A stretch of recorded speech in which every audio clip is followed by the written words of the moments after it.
ใจประสานสันติภาพเอ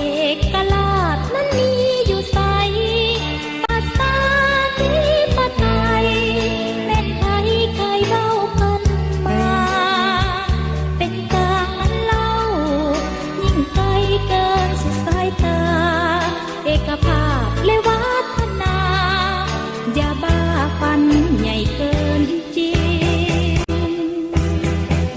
ชีวิตตกต่ำไปทั่วเขตแคว้น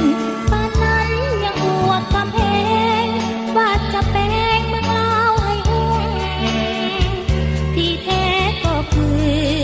นับมือจะสุดโทรมลง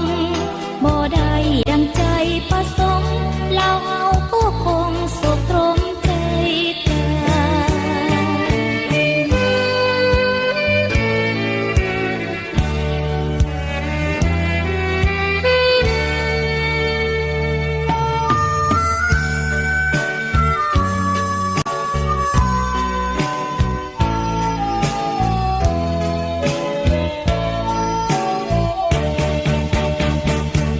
สันติภาพเอกราชนั้นมีอยู่ใสประชาธิปไตยแม่นไทยเคยเล่ากันมา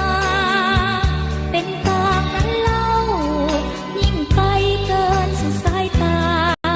เอกภาพและวัฒนาอย่าบ้าฝันใหญ่เกินจริงชีวิตตกต่ำไปทั่วเขต